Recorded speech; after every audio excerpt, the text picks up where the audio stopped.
ሰላም እንዴት ናችሁ? ውድ በሀገር ውስጥና በውጭ የምትገኙ የዘመን ስፖርት መረጃ ተከታታዮች በያላችሁበት ሁሉ ሰላማችሁ ከእናንተ ጋር እንዲሆን የዘወትር ምኞቴን ወደ እናንተ አደርሳለሁ።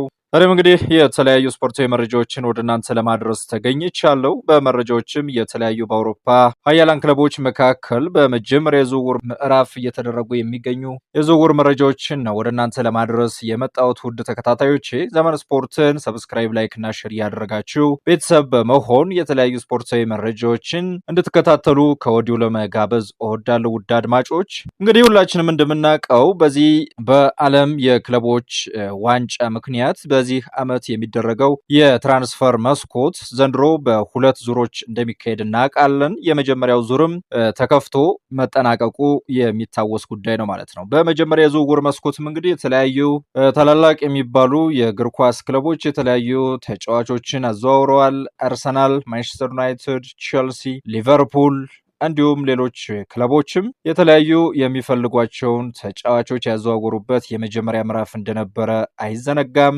የሁለተኛው ምዕራፍም እንግዲህ የዓለም የክለቦች ዋንጫ ከተጠናቀቀ በኋላ የሚቀጥል ነው የሚሆነው። በእንጥልጥል ላይ የሚገኙ ወይም ያልተጠናቀቁ የተጫዋች ዝውውሮችም በሁለተኛው ምዕራፍ ይጠናቀቃሉ ተብሎም ይጠበቃል። እንግዲህ በእንግሊዝ ሀያላን ክለቦች መካከል የመጀመሪያ የነበረው አርሰናልም እንግዲህ በዝውውሩ ላይ ከፍተኛ ሚናን ይጫወታል ተብሎ ተጠብቆ የነበረ ክለብ ቢሆንም ነገር ግን ያን ያክል እዚህ ግባ የሚባል እንቅስቃሴዎች ማድረግ አልቻለም። ስሙ ከተለያዩ የፊት መስመር ተጫዋቾች ጋር ተያይዞ እንደነበር አይዘነጋም። ነገር ግን አሁንም በእንጥልጥል ላይ የቀጠለ ጉዳይ ሆኖ ቀጥሏል ማለት ነው። አርሰናል ስሙ ከተያያዘባቸው የተለያዩ ተጫዋቾች መካከል በደንብ ቀርቦ ድርድሩን ያካሄደው ከአንድ ተጫዋች ጋር ብቻ ነው። እሱም ከሪያል ሶሴዳዱ ማርቲን ዙቢሜንዲ ጋር ብቻ በቅርበት የተነጋገረው። ከዛ ውጭ እንደ ቪክተር ጂዮከሬስ፣ ቤንጃሚን ሴስኮ አይነት ተጫዋቾችን ከድርድር ባለፈ ያን ያክል የተጠጋ ዝውውርን ወይም ንግግርን ማድረግ አልቻለም።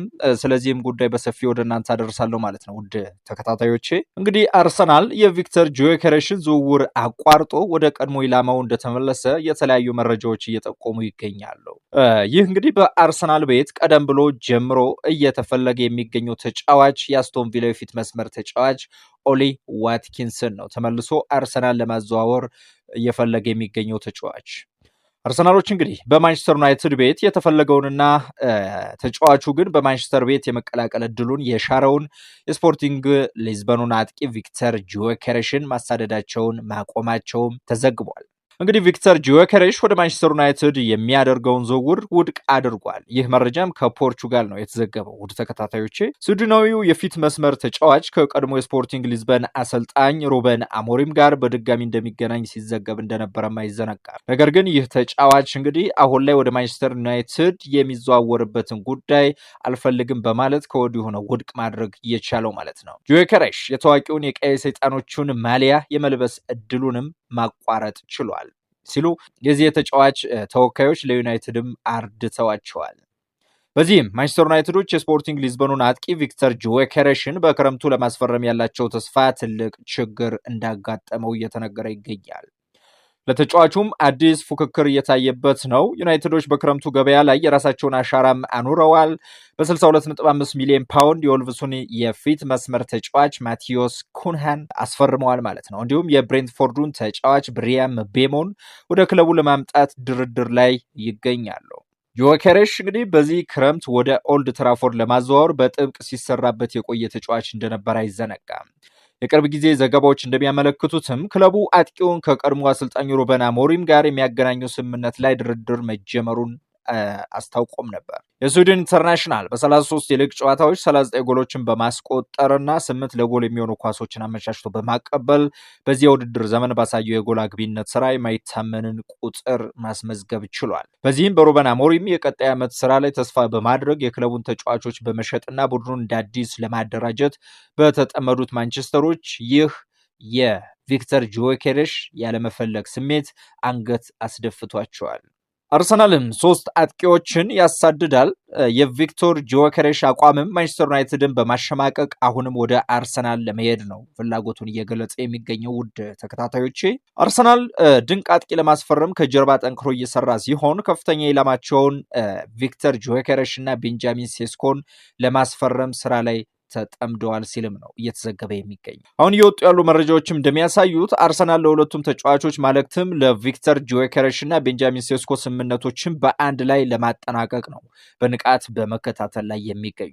በእርግጥ የተገለጸ ነገር ባይኖርም ሁለት አጥቂዎችን የማስፈረም እቅድ ባይኖራቸውም የአርሰናሉ ስፖርት ዳይሬክተር አንድሪያ ቤርታ ግን አማራጮችን ክፍት በማድረግ በሁለቱም ተጫዋቾች ላይ ከፍተኛ ውይይትን ማድረግ መቻሉ ነው የተዘገበው። የአስቶን ቪላው ኦሊ ዋትኪንስ የጃንዋሪ የዝውውር መስኮት ከተጠናቀቀ በኋላ አሁንም በራዳር ላይ ስለሆነ በሌሎቹ ኢላማዎች ላይ የሚደረገውን እንቅስቃሴ እያነሱ አይደሉም። ውድ አድማጮች፣ በተጨማሪም ከዚህ ቀደም ከኦሌክዛንደር ኢሳቅ እና ጁሊያን አልቫሬስ ጋር ተገናኝተዋል። ነገር ግን ጆኬሬሽ እና ሴስኮ ሁለቱ ከፍተኛ ኢላማዎች ናቸው በአርሰናል ቤት ማለት ነው። ሚረር ፉትቦል በጁን 6 እንደገለጸውም የጆኬሬሽ ከማንቸስተር ዩናይትድ እንዲሁም ከስፔን እና ከጣሊያን ቡድኖች ፍላጎት ቢኖረውም ከማንኛውም ክለብ የበለጠ ወደ አርሰናል መሄድን እንደሚመርጥ ነው የገለጸው። ይህ የ27 ዓመቱ ጆኬሬሽ ከስፖርቲንግ ሊዝበን ጋር በተፈጠረ አለመግባባት ከፖርቹጋላዊ ክለብ ጋር ተቀያይሞ በ60 ሚሊዮን ዩሮ ለመልቀቅ የቃል ስምምነት መኖሩን በመካድ ላይ ይገኛል። ስፖርቲንግ ፕሬዚዳንት ፍሬድሪኮ ቫራንዳስም የጆኬሬሽን ተወካይ ጋር በዋጋው ጉዳይ ጨዋታዎችን በመጫወት አሁንም የመረራ አለመግባባት እየተፈጠረ ይገኛል። አርሰናል አዲስ ነምበር 9 ለማግኘት ብዙ አማራጮችን ማመዛዘን ስላለበት ለግጭቱ ቁልፍ ምክንያት ሊሆን ይችላል እየተባለ ይገኛል። ውድ ተከታታዮች፣ ስለሆነም ዋጋው ዋነኛው ምክንያትም ይሆናል። ይህ የ22 ዓመቱ ቤንጃሚን ሴስኮ በአርቢ ሌፕዚግ በ60 ሚሊዮን እና ተጨማሪ ዋጋ ማለት ነው ሊፈቅድለት ይችላል። ይህ ስሎቬኒያዊ ባለፈው ክረምት አርሰናልን ለመቀላቀል ተቃርቦ እንደነበር አይዘነጋም። ለተጨማሪ 1 ዓመት በጀርመን ለመቆየት ከመወሰኑ በፊት ማለት ነው። በቤንጃሚን ሴስኮ ላይ ሌሎች ክለቦችን ፍላጎት ነበራቸው። ባየር ሙኒክ የቅርብ ጊዜ ግንኙነት የነበራቸው ክለቦች መካከል አንዱ ነው። ነገር ግን አርሰናል ባለፈው ዓመት ብዙ መሰረቶችን አድርጓል እና የመድፈኞቹ አለቃ ማይክል አርቴታም የችሎታው ትልቅ አድናቂ ነው። ማይክል አርቴታ አሁንም ካይ ሃቨርትስን እንደ የፊት አጥቂ እንደ ተጫዋችና እንዲሁም ሁለገብነቱን በሚያስደንቅ ሁኔታ ከፍተኛ ደረጃ እንደሚሰጠው መዘንጋት የለበትም። ጆኬሬሽ እድሜው ከፍ ያለ ነው። አሁንም መሬት ለመምታት የበለጠ ዝግጁ ሊሆን ይችላል። እናም ለስፖርቲንግ ብዙ ስራዎችንም ሰርቷል። ነገር ግን የፖርቹጋል ሊግ እንደሆነ መዘንጋት የለበትም። ተጫዋቹ ይበልጥ የሚታወቀው ወደፊት በሚያደርገው እንቅስቃሴ ነው። ሴስኮ ፈጣን፣ ረጅምና ትልቅ አቅም ያለው ሲሆን ባህሪያቱ ደግሞ ከሃቨርትስ ጋር መስራት ይችላል ማለት ነው። እሱ በተጫዋችነት ትልቅ እድገት አለው እና እንዲያውም በአንዳንድ ጉዳዮች ላይ ከአሌክሳንደር ኢሳቅ ጋርም ይመሳሰላል።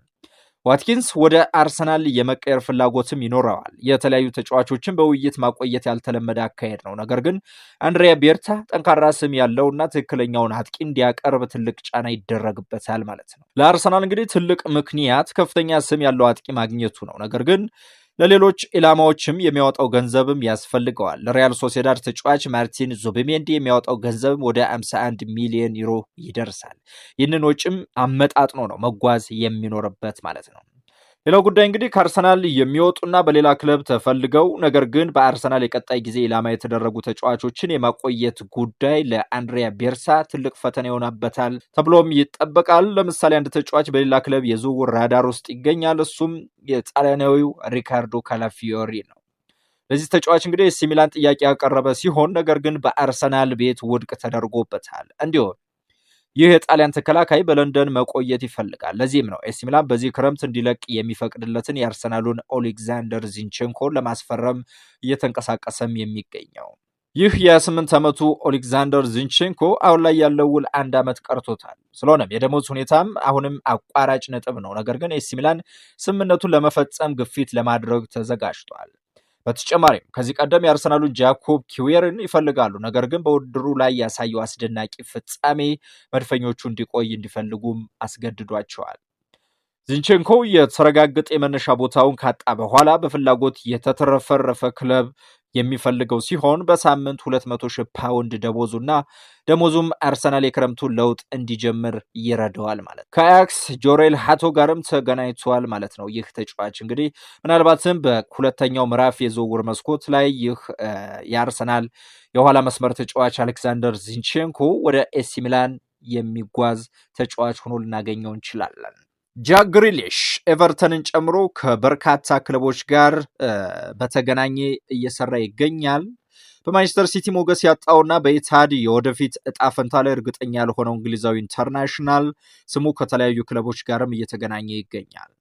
ግሪሊሽ በክረምቱ የመጀመሪያዎቹ ሳምንታት ውስጥ ግምታዊ ርዕሰ ጉዳይ ከነበሩት ታላላቅ ስሞች መካከል አንዱ ነው። እናም የፔፕ ጋርዲዮላ ከሲቲ ውድድር ቡድን ውስጥ እሱን ለመተው ያደረገው ውሳኔ ወሬውን እንዲጨምርም አድርጎታል። የቀድሞ የአስቶን ቪላ ጨዋታ አቀጣጣይ ከክሪስታል ፓላስ ጋር ባደረገው የኤፍ ኤ ዋንጫ ፍጻሜ ሽንፈት ላይ ጥቅም ላይ ያልዋለ ተተኪ እንደነበረ እናስታውሰዋለን። በቅርብ ጊዜም ከአንዶራና ሴኔጋል ጋር በተደረጉ ወዳጅነት ጨዋታዎች የቶማስ ቱሄል የእንግሊዝ ቡድን ውስጥም መገኘት አልቻለም። ይህ ተጫዋች ከዓለም ዋንጫው በፊትም የግሪሊሽ የመጀመሪያ ቡድን ውስጥ ያለመፈለግ ስሜቱ እየጠነከረ ሂዷል። ይህም እንደ ኤቨርተን ካሉት ክለቦች ጋር እንዲገናኝ አድርጎታል።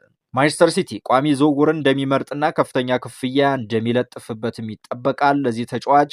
ይህ ማለት ብሉዞች ካሉበት የብድር የመውጣት እድሉ ከመከፈቱ በፊት እስከ ክረምቱ መጨረሻ ድረስ መጠበቅ አለባቸው ተብሎ ይጠበቃል። ያን እንኳን ዴቪድ ሞይስ በሂል ዲኪንሰን ስቴዲየም የክለቡ የመጀመሪያ ውድድር ዘመን አካል ሊያደርግ ቢፈልግ ደሞዙ እንቅፋት ሊሆንበት ይችላል ተብሎም እየተነገረ ይገኛል። ውድ ተከታታዮች፣ በሌላ የዝውውር መረጃ የሊቨርፑል የዝውውር ኢላማ በ175 ሚሊዮን ዩሮ ቀጥሏል ማለት ነው። ውድ አድማጮች፣ የፕሪሚየር ሊጉን ዋንጫ ካሸነፈና አንዳንድ አስደሳች የዝውውር ንግዶችን ካደረገ በኋላ እንኳን የሊቨርፑል ደጋፊዎች አሁንም መርካት አልቻሉም። ደጋፊዎቹ በቀጣይ ወደ ክለቡ ማምጣት የሚፈልጉትን ተጫዋች ማን እንደሆነም ግልጽ ማድረግ ችሏል። ሊቨርፑል ቨርጂል ቫንዳይክ እና ሙሐመድ ሳላህን ለሚቀጥሉት 2 ዓመታት የኮንትራት ማራዘሚያ ያደረጉላቸው ሲሆን ጀርሚ ፍሪምፖንግ በትሬንት አሌክሳንደር አርኖልድ መልቀቅ የተፈጠረውን ክፍተት ለመሙላት ቀድሞውንም በሊቨርፑል ቤት መድረሱ ይታወቃል። ቀያዮቹ የአጥቂ አማካዩን ፍሎሪያን ዊርትዝን ለማስፈረም 116 ሚሊዮን ፓውንድ ማለትም